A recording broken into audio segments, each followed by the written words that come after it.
and welcome to CNBC TV 18 special programming here from Davos. I'm Shireen Bhan and we've got an unusual suspect with us, Karan Johar. Thanks very much for joining us. I'm going to reverse the roles. You're going to be doing all the answering. I'm going to be doing the questioning. So it's coffee with Karan in a different way. Well, yeah. So you're here in Davos talking about the future of cinema and talking about the future of how we're going to see lead characters evolve. Give me a sense of what Bollywood could possibly look like a few years down the line. Well, there's already been a sea change in our content, and as you know that our cinema has become much more responsible, blending entertainment with social responsibility, with a certain kind of moral policing.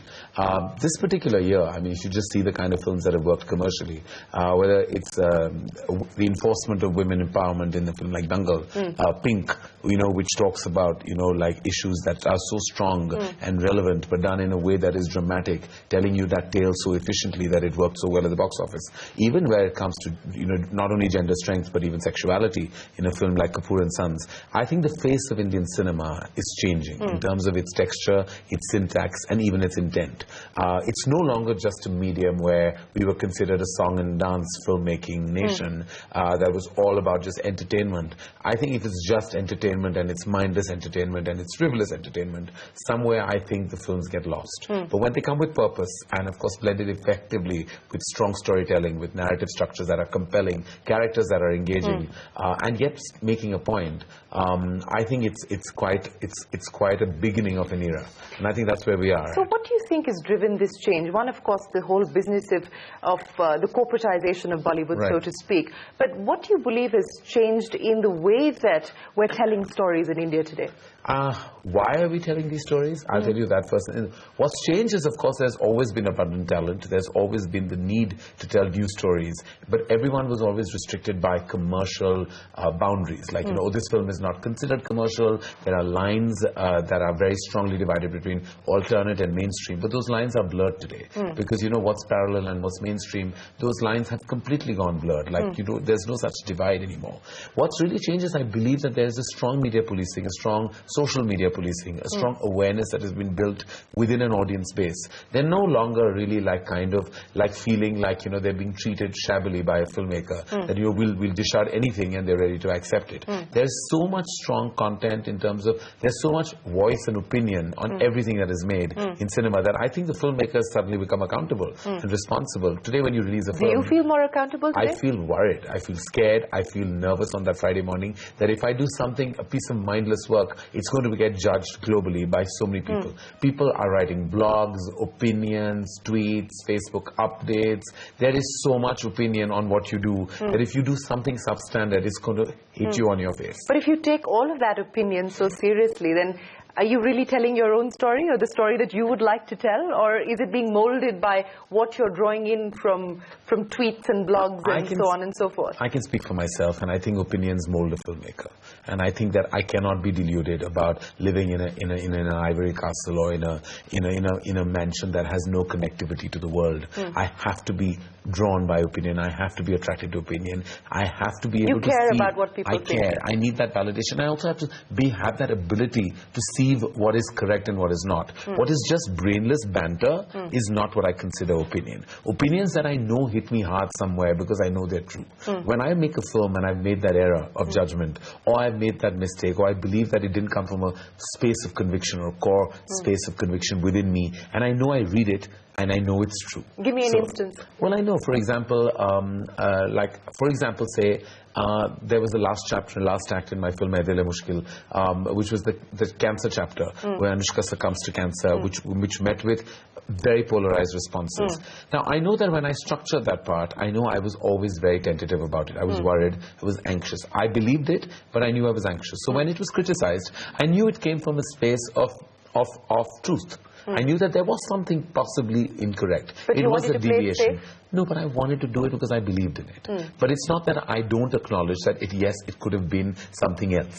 So that's just an example. Or when I've gone wrong with a film, you know, where a film like, say, that I've produced that possibly hasn't worked, or directed that hasn't worked. Sometimes I just know it. Like in the case, like say we produced a film called Brothers, which is an emotional film about mixed martial art, and everyone said it was too heavy, and perhaps it was. You know, it was beautifully directed, I thought beautifully made, but it was perhaps too heavy. And when people said that the first stuff was too weighed on us. I accepted it as criticism because I knew it came from a space of truth. So I've made mistakes as filmmakers, and you know when you spot that mistake and it resonates with a strong audience base, you know that there is a synergy between the two. So opinion is very critical. Are your choices dictated by fear, Karan? Fear of being judged, fear of being labelled, fear of being, under the radar, being scrutinized? No, I don't fear any of that. I fear failure, though. I do fear failing. I don't mind the hate. What I do not accept is the indifference. I don't want indifference. Hate my work, love my work, please don't be indifferent to it. That's the one thing that I cannot stand for. I have no fear of, I feel I'm in a phase of abandon. I feel like I have the courage, I have the conviction, and I have the wherewithal to kind of put myself out there as a filmmaker, or as a social entity, or as a celebrity who has a voice. I can say and feel, with of course my own sense of policing, what I really feel like. Isn't there a lot of policing? And I'll ask you this in the context of the MERYL STREEP moment that we just saw at the Golden Globes. And again, on Twitter, the reaction was that, will we ever see a MERYL STREEP-like moment in Bollywood? Well, perhaps not, because things are different for us. Things are not Why so is that? different. But we're constantly, we're always judged by our words. We have to be very careful with what we say. We're a different country. We're a different ethos. We're a different governance. We're a different mentality. We're a different community of people. Is that why you felt the need to come out and apologize for the Pakistan episode and using a Pakistan artist as part of your movie? I felt the need that I was, at that point I felt that for some reason very strongly I felt that all my intentions were being misrepresented.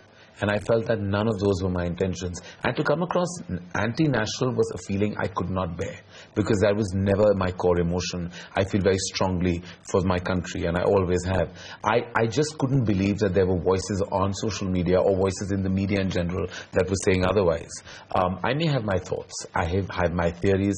I have a certain approach to what I believe global talent should be.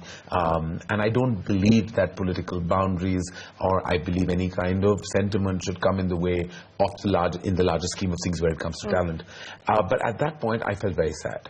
I felt sidelined, I felt sad, and I felt almost traumatized, that I felt the need to prove my feeling of nationalism. It was a very upsetting phase in my life. And I'm trying to reconcile what you've just told me. You said that you're going through a phase of complete abandonment, where you feel you have the courage to say or do what you please and do the kind of work that you please. But at the same time, it seems to me... It comes to me about myself. Okay. I'm not saying that I can say and do what I want about my country, about political, religious, social sentiments. I will be careful. And that's just the way it will be. So there are more boundaries then that you're working with. But if you talk to me about myself, I might have abandoned about my thoughts, about my work, myself as a human being, my emotional ethos. I could be much more honest about. But you're asking me to comment on things that could land me into trouble. I'm not interested. I'm sorry, I'm not. Okay.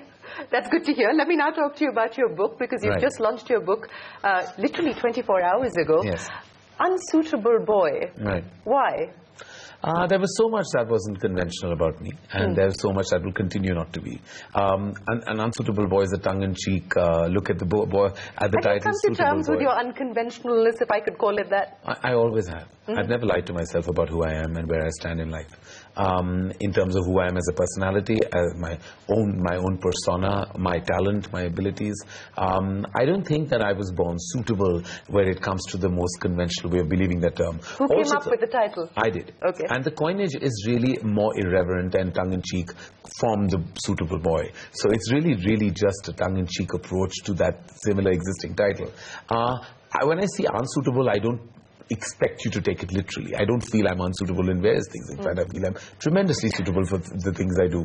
But when to me, unsuitable meant unconventional more than unsuitable. Okay, so since you said that you monitor everything that's being said on Twitter and on blogs and so on and so forth, you've obviously seen the reaction that's come that we're seeing on social media to the book, right. And where you're sort of being honest about yourself, but not completely being honest about yourself, and there is this veneer perhaps that but I chose that veneer. Why? And I chose that because I feel that that's my prerogative. I feel I have said what I needed to say up to the extent I wish to say. That's my prerogative. And I feel it's for you to draw from what I'm saying. Accept it if you choose, don't accept it if you want. But for heaven's sake, there were voices that I was reading, there were strong voices from the LGBT community who had things to say. There were writers from the movie industry who had opinions.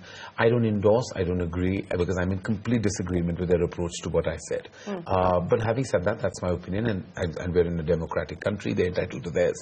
I believe the things I said were measured for a reason, because for personal reasons and also for reasons of the society that dominate us and surround us. And I feel yet I've extended myself, and I did not need to. I could be very easily living in a world of my own, making my movies. In any case, I have a reputation of making a certain kind of cinema. And there is not a heavyweight seriousness attached to the work I do. I do it as an entertainer. I'm considered a reality show judge, a talk show host, also a filmmaker, somebody who can walk the ramp and probably be in a zone of glamour and dance on a reality show as well. It's not that I'm the most heavyweight serious voice in the world. But for some reason, I chose to decide to write a book that actually opens a lot about myself, put it out there in a way that I believe will possibly connect with people who will read my story. How hard was it for you to do this? It was not hard, because I've reached that space of abandon, like I told you. Like, I can talk about my life. I will measure it to, as I said, my level of acceptance for my own self. But I didn't find it tough. Those sessions that I did with Poonam were not only exhilarating, they were exceptionally cathartic and therapeutic. I felt that I had evolved through that journey. And I feel that I don't regret a single thing I've written in that book, whether it is self-criticism or criticism of something else or somebody else. I've said what I've had to. And I accept the criticism that may come my way, that, oh, is he sitting on the fence? Is he still not saying too much? Is he giving incorrect information? I'm like, have your opinion, but are you in my position and are you speaking? And you're not. Because there are few people who attain a certain sense of position and power within the movies and actually have a voice. Very few of us really put ourselves out there. And I believe I have. Whether it's detrimental and whether I will pay the price for it is something only time will tell. But as of now, I feel the sense of liberation very strongly. I'm going to ask you, who do you believe is the most overrated actor or actress, or actually actor? But there are plenty. We're surrounded by overrated actors.